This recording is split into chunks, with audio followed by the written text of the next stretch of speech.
May 19th, Google I/O 2026 dropped a ton of announcements for us. We've got essentially a complete repositioning of Gemini. This is not just a feature update, this is a whole shift of what the product suite actually is. Gemini Omni, absolutely massive. It's this new multimodal video generation model. Gemini Spark is a cloud based personal AI agent, runs 24/7 in the background. These are the highlights. There's even more. So, we are going to hang out with VP of Strategy, Maria, VP of Propaganda, George, and my VP of AI, Rabin, to talk about Gemini, and of course, there are other things we're going to be discussing as well. But Rabin, I want to get your perspective on all of the drops from Google I/O. What are you most excited about? To be honest, I'm most excited about Spark that they're announcing or announced. Essentially, how you can look at it is it's them trying to compete against like Hermes Agent and OpenClaw, basically, but for enterprises and companies. So yeah, that's what I'm most excited about. Not so. I was excited about Omni. I tested it out, and then I was like, not my. Really? Say more. Does it suck? The No. test is what you said to me. No. Earlier. No. You didn't do it with Omni. Okay. No, because like Omni, because like the way you can use it right now is in like Google Flow. You can use it there. However, whenever you prompt something very simple, like change the hair color of the character, it starts telling me like it can't, breaching policies and stuff like that, and then a lot of copyright issues there. So it's like ChatGPT images generator back in time. Yeah, I mean the capabilities of it is really good, but just what it allows you to do is very limiting. Limited. So I prefer to use Cdance for video still. Yeah, I've been going very deep into that world a bit. So yeah. So Rabin today and yesterday, I borrowed my person to basically do several experiments, and one of them was transforming me into an influencer for actually a UGC creator for one of our clients. And Rabin created this video of me going around with this, app explaining how I use it. Actually, I'm blocked in my, chair, pregnant, not going anywhere. But it's nice. It's super nice. Yeah, I don't know. I don't think we can show it, but it would be nice also too. But I can. Maybe I can show like the photo shoot I did. Oh yeah, and then yesterday he made me a model for Chanel. Yeah. Yes, I don't know if you also next, but guys, I'm obsessed with that. Rabin, have you been using Cdance for all of that? A lot of models.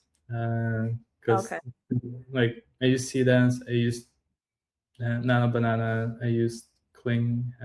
Yeah, like a lot of models too. How do you think about when you're making video content with these models? How do you think about utilizing each tool? Like, what are the strengths and weaknesses? If you could give us a quick rundown. I mean, like whenever you're creating these kind of videos and content, you need to start with the script and the scenario, like the concept.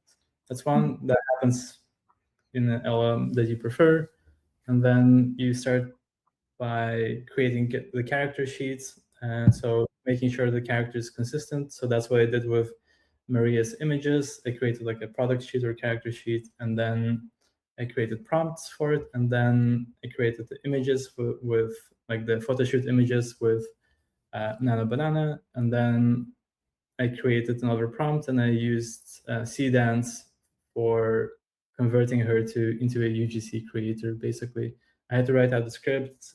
It's quite.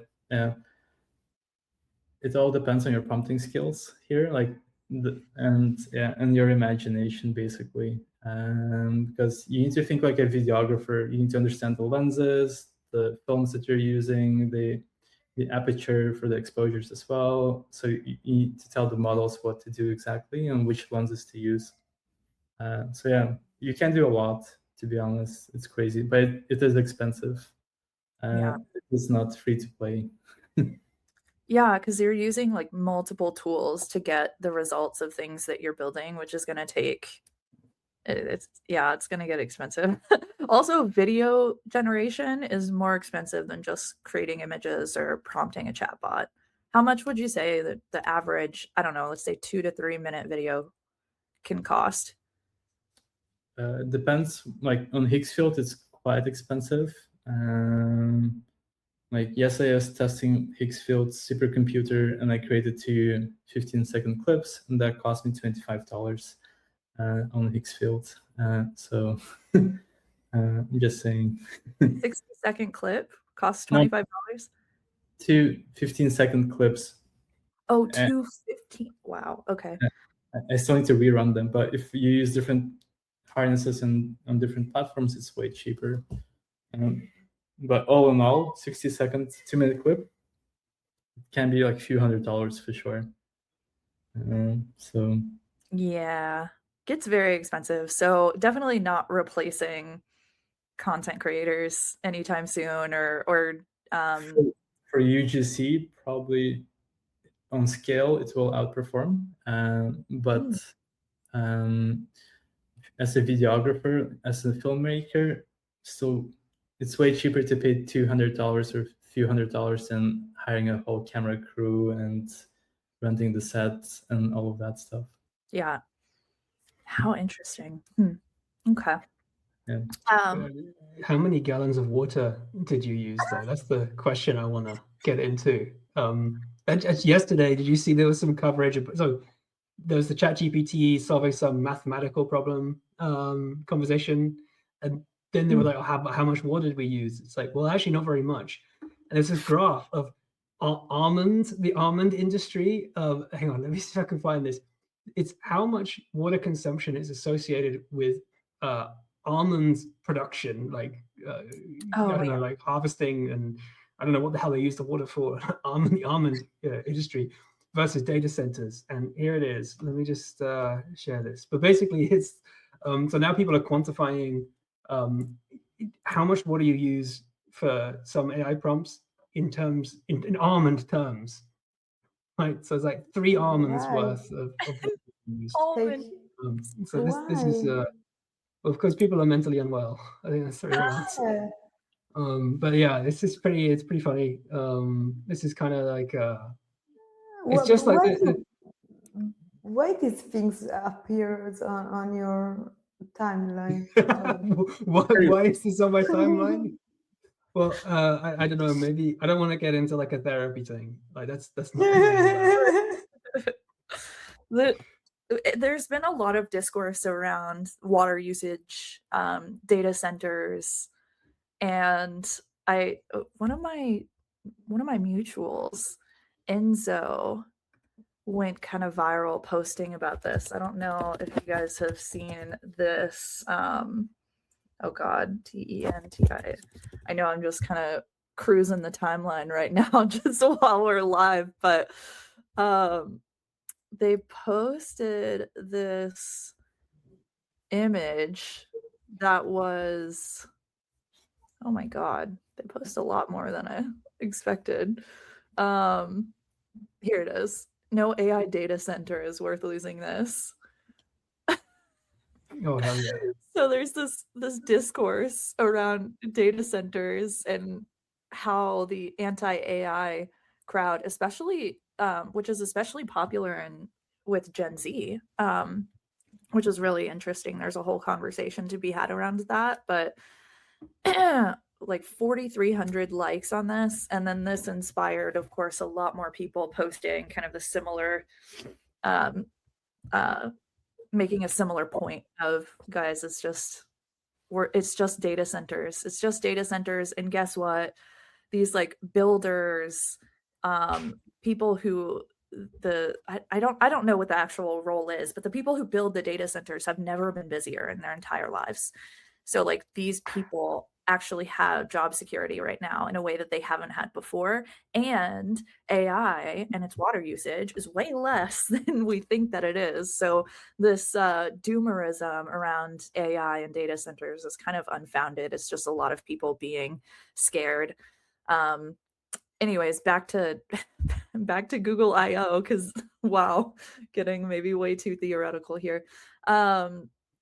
What else do we really love from this announcement, Rabin? For me personally, yeah, I think like Spark has the most interesting potential because a lot of organizations and companies operate in Google Workspace, and having like a safer option, a more controlled agent to help you do stuff across the organization sounds promising. Unfortunately, it's not live to test yet, so it's coming soon this summer. So yeah, like Nick and me, we're very curious about this one. So yeah. The other stuff, it's just like a new model upgrades.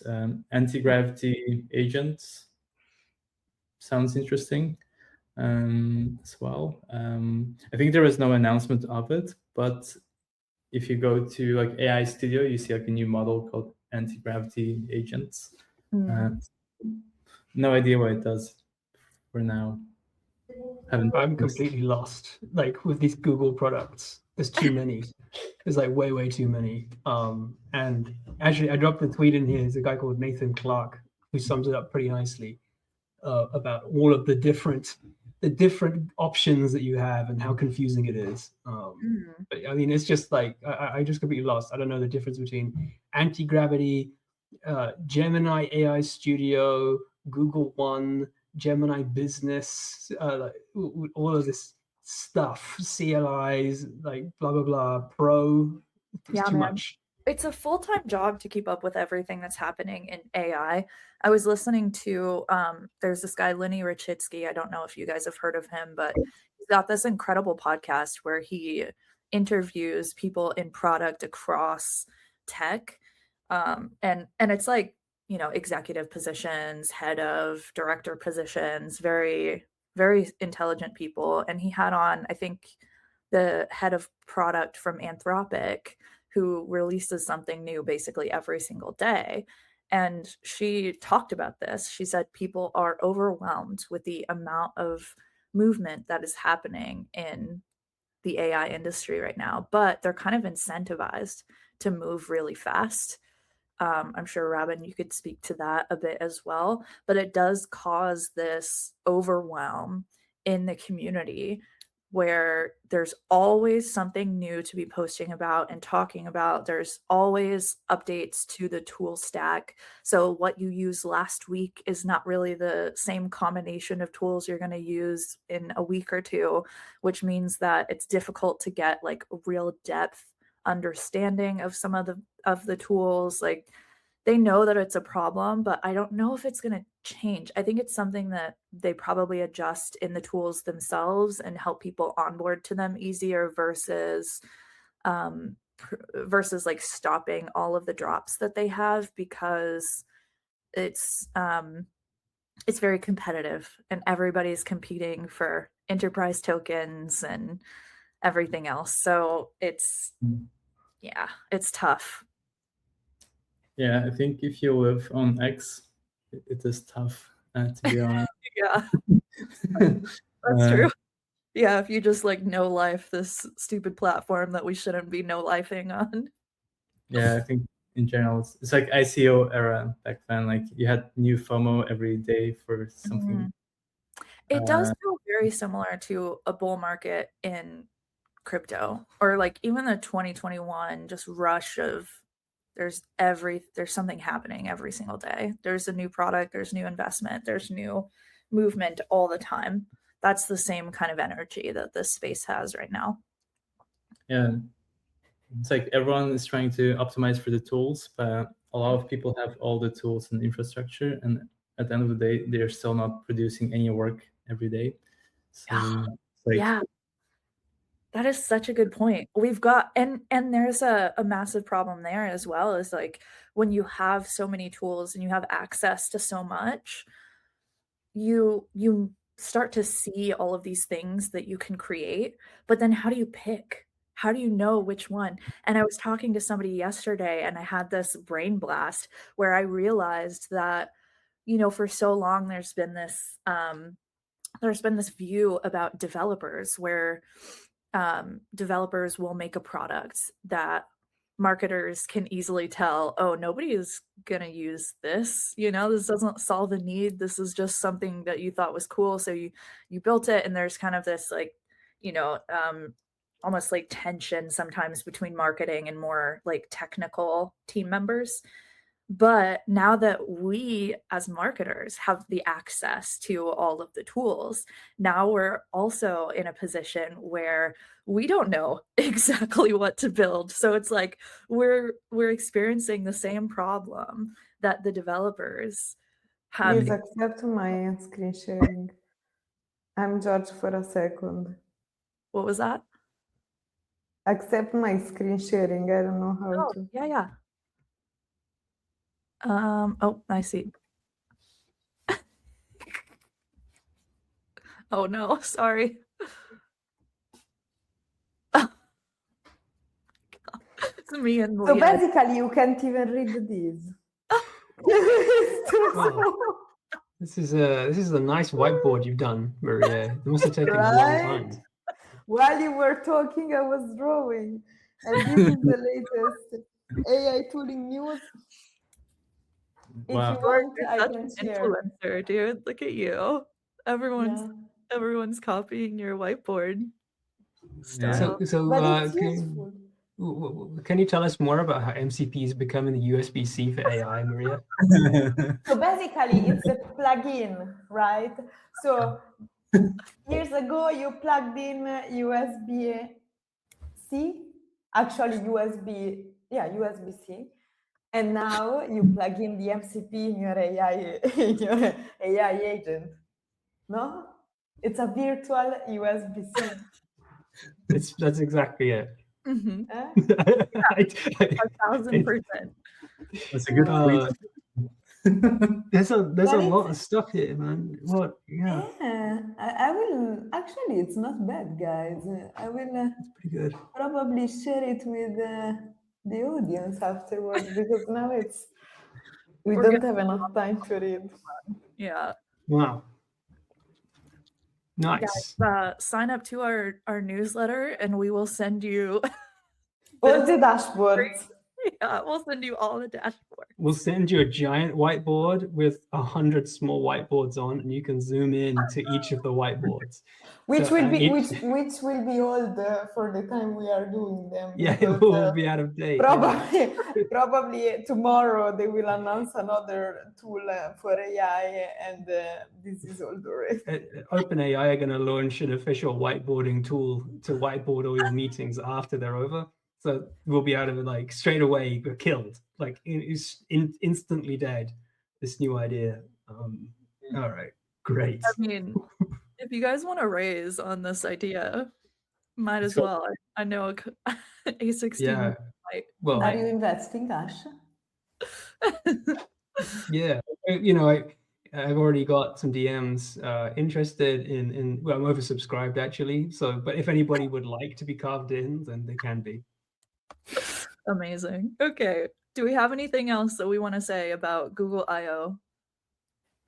No, let's switch. Just that Let's go to the their product team needs to get a hold on all these names. It's too many, and they have it's an underlying management problem that I cannot comprehend what the hell they're releasing with all these names. It's too much.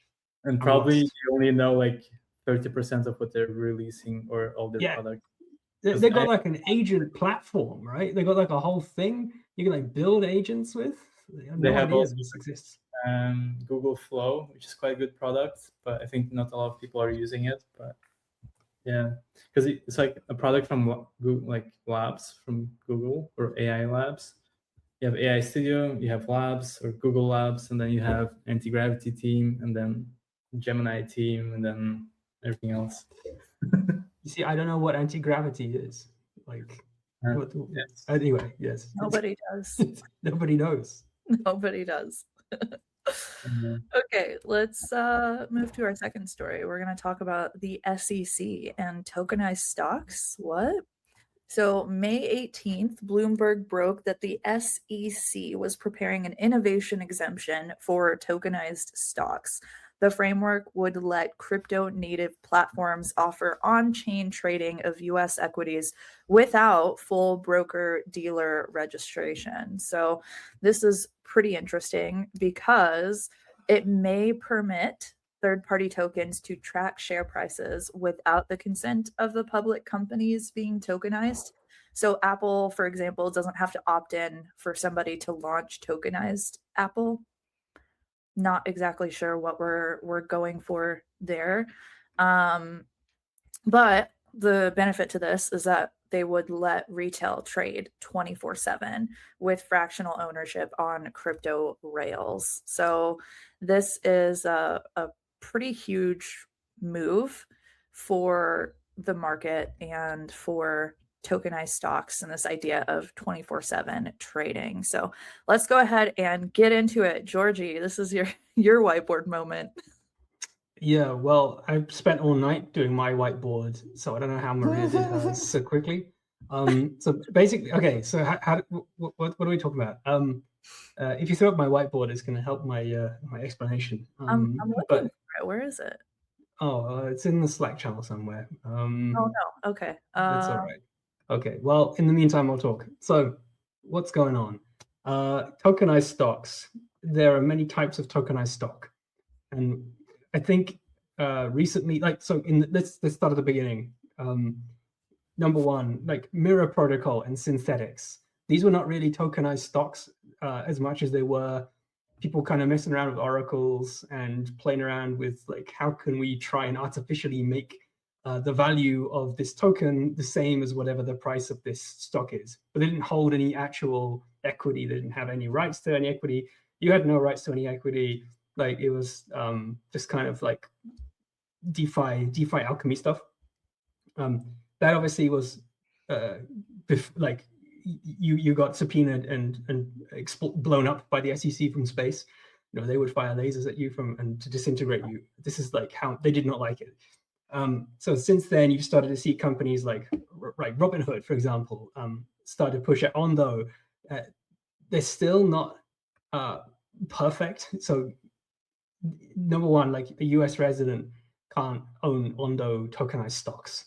You know, so you have like these kind of weird assets where they might hold something. You still don't have the right to redeem these things, but you still have some kind of exposure to the price action of the thing. So it's a little bit better. And then you have these like more restrictive, but at least maybe one way of saying it is safest way of doing it, like Securitize and these guys, where you have actual like the issuer, the person, like they actually mint this thing and themselves. And this, like, I'm by no means an expert, but these are approximately how this works. And the whiteboard says it all anyway. I spent a long time on this whiteboard. So what does this mean? So when the SEC says, hey, we're going to pilot this new thing, what they're kind of saying is you don't have to do a bunch of workarounds and weird offshore products and like, frankly, like fake things anymore, you know, like synthetics and mirror protocol type things. You can actually have possibly, you know, an actual tokenized stock with rights to the underlying real equity. There might be some kind of guardrails on top, like volume, or we don't really know yet. Like, but this is interesting because US citizens can now trade 24/7 global access, programmable, compliant tokens, security tokens. So yeah, I mean, it's just like if you look back at 2021 when Do Kwon's getting subpoenaed and get issued like legal letters when he's on stage because of Mirror Protocol, to now it's very, very different. And yeah, I guess it's bullish. That's about it, really. So any questions?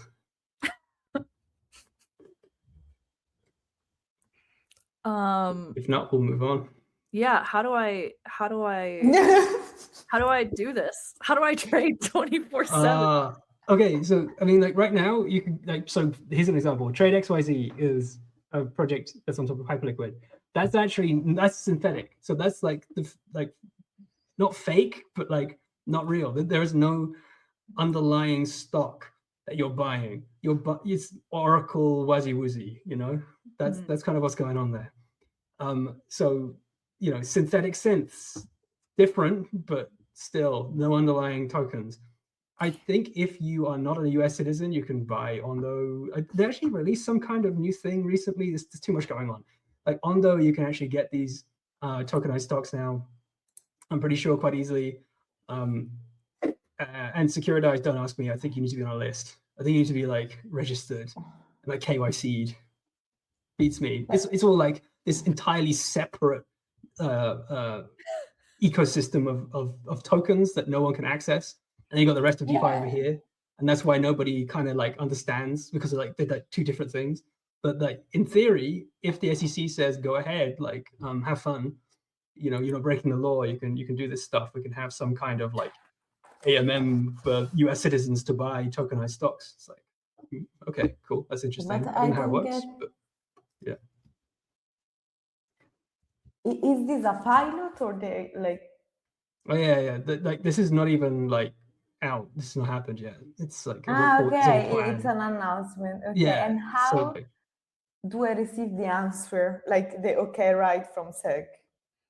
well, the projects will, like, so Robinhood, for example, might do something, or Ondo might do something, and then it's like, oh, cool, we've got this new product. You know, if you live in the US, you can now buy tokenized stocks at midnight on Sunday if you want. You know, so that's like, that's how it might look. So basically, these projects that you listed, that you, George, listed here on the Exos, etc., are already confirmed, or there are already things that exist. So like today, there are these weird workarounds and offshore products. So like Robinhood, you don't have rights to the underlying stock yourself. It's you know, like you have a contract with Robinhood. They hedge your position by holding stocks themselves, but you don't actually have any rights to those stocks. So it's like a workaround. Ondo, it's for non-US users. You know, there's like all these like offshore things going on. You don't have to do that anymore. So I could tell this is kind of boring, but you know, you did put it on the list, actually, so here it is. Dude, this is a big deal, to be fair. Like, I don't know, the SEC saying, hey guys, you now have access to a 24/7 stock market is pretty interesting, right? Because the implication of that is, hey, you can trade stuff pretty constantly, versus having this market open and close. It's like, what does the strategy at that point become for somebody who is trading? Yeah, and it's bullish for Hyperliquid too, because that's the go-to venue. And I'm going to shill my bags. It's the go-to venue for you know, trading pretty much anything on chain today. So you can be damn sure that there's going to be tokenized stocks on Hyperliquid, and that's where they're going to be traded. So it's bullish. Yeah.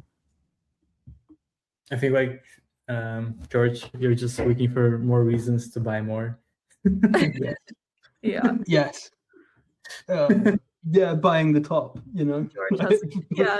Buy the all-time high breakout. That's what my policy always is. Yeah. I think like all this will add like more volatility to the trader, because 24/7 is kind of intense. Because like the beauty of right now is like during the weekend, if Trump does something, you don't have to go to your laptop or your exchange and start selling or trading immediately. You can just wait, because you can't do anything anyway. So it like protects you a bit. But if it's 24/7, it's gonna be like crypto traders basically constantly glued to your screen. Yeah. That's interesting. Anyway. That's an interesting point, because what I was observing, this may not be true, but basically if there's bad news on a Friday night or on a Saturday, people would sell their crypto first because they can't sell anything else. And so crypto would just dump, and it'd be like, thanks. Like, people are going risk off. The only thing they can do is just sell their crypto. but now they can dump their stocks on the weekend. So people can dump anything at any time now, and not just crypto. So I think that's great. Hmm. Yeah, should be fun, and maybe crypto gets more stable because of it. Oh, Yeah. weird. That's weird. How would that happen? Because people panic sell their bigger portions of stocks first, and then not just de-risking crypto immediately. But yeah. Whoa. Crypto stability would be really bananas because the volatility is part of the charm, isn't it? That we can just rip all the time. Well, Like ETH is a stable coin. Let's talk about that.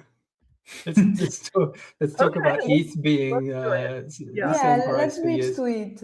Okay, let's go into ETH. This is actually a really good segue. Thank you, George. Okay, so ETH is trading down bad from all-time highs. Okay, 2025 near 5,000. ETH is trading around 2,100, 2,150. Last I checked, holders are publicly capitulating on X. We've got these end of an era posts. We've got people from the Ethereum Foundation coming out and posting about how they're still bullish, and people saying we don't believe in anything anymore and believe in something, and is ETH a scam? Who knows? The narrative pillars that supported ETH for years are being questioned by some of the people who used to defend them. Capital is rotating into hyperliquid. So Hype is trading $55 to $59, up 15 to 18% in the last 24 hours, market cap of 14 billion, which is top 10 to 12. Hyperliquid generated $844 million in fees in 2025 versus Ethereum's $524 million. Wow, I actually didn't know that until I just read it. 99% of certain fees go to buyback and burn. The token isn't an emissions liability, it's a deflationary cash flow asset. So Hyperliquid isn't beating ETH on narrative, but it is beating on revenue per token. Man, okay. Let's get into this. It's time for Maria to talk about how bullish she still is on Ethereum. Because she hasn't sold yet. I am just, I'm just holding. I want to believe in something still. Beautiful. No, I'm just lazy. That's the truth. I diversified. I think 1 year ago, when I used to hold just MKR and Ethereum. But now I also have something else. Unfortunately, no Hype, no Hyperliquid. I never bought it, unfortunately. And yeah, I'm suffering as George a bit, but I don't think now it's time to. Now it's time to just chill, give birth, wait. Okay. Yeah. Yeah. You don't need to make drastic financial choices. But yeah, I mean, like this is really a therapy segment, big time, because I've been holding ETH for 5 years, maybe a bit longer. I mean, actually, no, wait, no, more like, what year is it? More like 9 years. Yeah.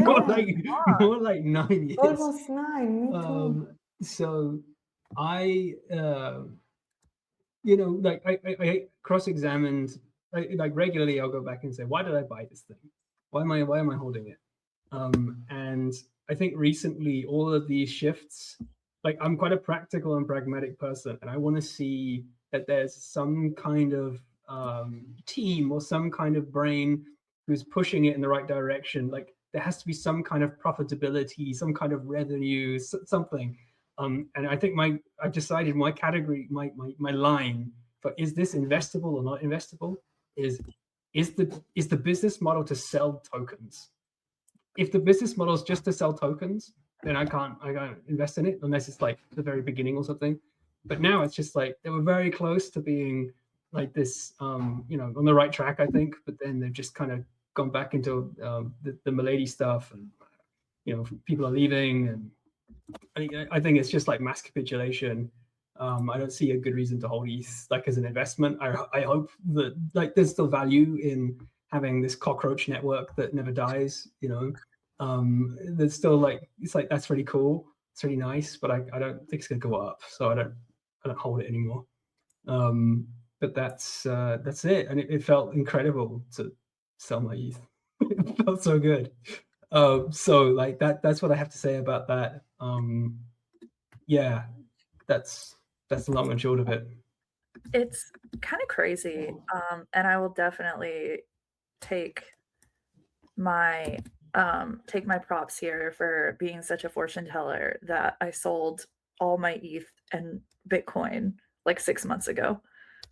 Definitely knew what was going to happen, could see the future on that one, and not just me needing a little bit of money to pay some bills. I'll take it. I mean, it's interesting to see all of the conversations happening now again. I mean, I feel like I've seen this conversation so many times. Like Suzu, I have believed in Ethereum in the past. So, what's the copy pasta? I have to find it. But people, is Ethereum the Microsoft of crypto? Is Ethereum the AOL of crypto? It's like, I don't know. But yeah, I won't bull post. I won't shill anything else right now. But I think that's yeah. I mean, like Bankless capitulating is another one which is like shocking. Actually, it's like, wait, wasn't that the entire like that was But the to brand? be honest, I was pissed a bit by David Hoffman today. I mean, just shut up. Don't say anything and sell your fucking ETH in silence. No. I love David. He's a friend. I know him personally. But it's a lot. And then I mean, like it's come out that they're like let go of a lot of their team as well, and like the way they went about the comms and all that stuff is kind of weird. It's all like really weird. But like it was just kind of shocking. Since that was like the whole like they're like the poster boys of ETH podcasts. Do we think there's a cause? Like, do we think it's because of the team? They all like we had a lot of layoff there as well this week, especially at the top level. So like these not sudden, but quite sudden distrust in Ethereum is because we don't believe anymore that the Ethereum Foundation will be is capable, or we don't believe anymore in like what they are building, or why, like what it's like, how long have you got, like, the whole L2 experiment, like in years and years of like the way to scale Ethereum was L2s, which I don't know if that was like sensible at any point, like from a token perspective, to be having all these other networks basically just leech off, and like all these other like ARB and OP and like people going and buying those instead of like, I mean, it doesn't help. And then just to backtrack and say, actually, you know what? No, like that was not correct.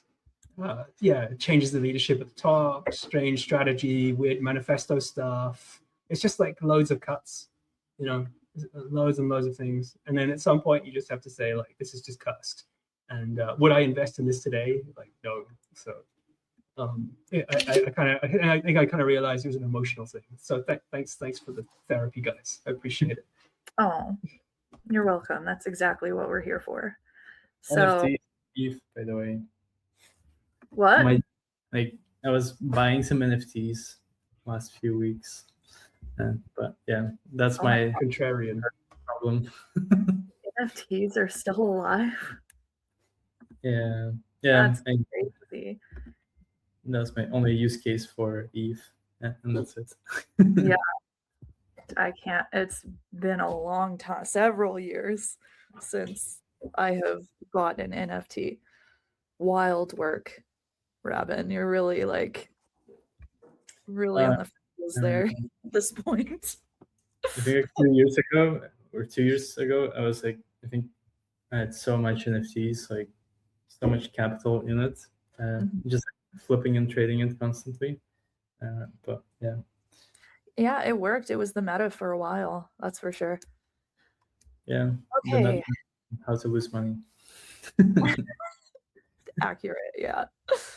Okay, one more topic I want to get us to talk about, and we've got just a couple of minutes left for this one, but I do find it like a little bit interesting, right? This is kind of like the move for crypto into, I think, more everyday life. So it's worth us talking about, especially because this has kind of been the point of this whole thing, is that we want to get to the future where crypto is being used in our everyday lives to like pay for groceries and bills, which I think some of us are already doing, but using it more for traditional like retail spending. So we have the crypto card era.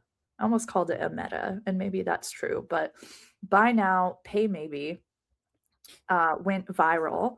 This is a card by Tuyo. Okay, and this is going viral on X and TikTok. And it's a reference to this Tuyo card where every time that you spend it, sometimes you just won't be charged, which is pretty cool. Revolut also had their first physical crypto card launched May 18th.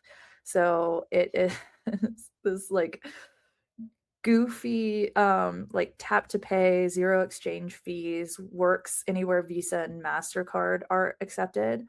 There's a UK and EEA rollout first. 200 plus cryptos are supported. The per transaction limit is €100,000, 100 exchanges per 24 hours, Apple Pay and Google Pay integration.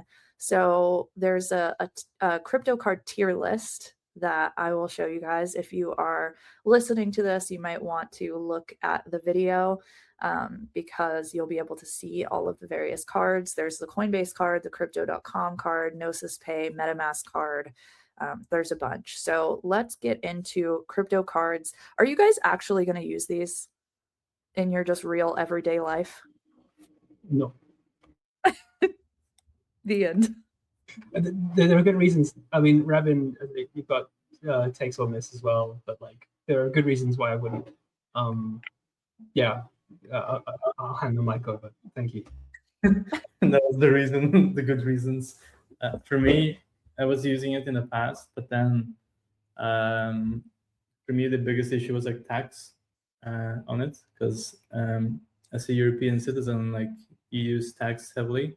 So if you're using a card, some cards are, whenever you transact and then it pulls in money from your ETH or whatever to transact, essentially you have a taxable event happening. So you end up, if you buy a Big Mac, you need to pay like capital gains tax on top, basically, which doesn't make sense. But then that tax comes and bites you later in the ass, and that's it. I think So the this only is one. a taxable event every time you use the card? Yeah, because you're essentially selling your crypto, right? So to buy fiat. So then you can get capital gains tax on it in EU. And I think the only card that's actually good from that point of view is like Nexo. Not a shill for Nexo, but Why? because Nexo is a credit card. So credit But cards. also Coinbase, it's a Visa. No, I mean like because a lot of the cards are debit cards, right? You need to have money. Okay, and next to not. Nexo is a credit card, basically. So I use Coinbase because it was one of the very first that they, together with Wirex. Back in time, there were just Wirex and Coinbase. I had all of them. I think like the Crypto.com. I had like, multiple ones. I had OKX card. I had Bybit card, the Binance card. And used that.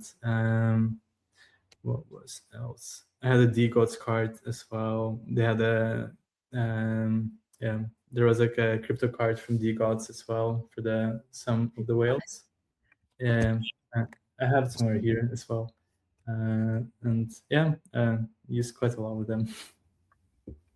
So you had to pay a bunch in taxes. Yeah. For this. Well, yeah. So after that, I stopped touching this product in general.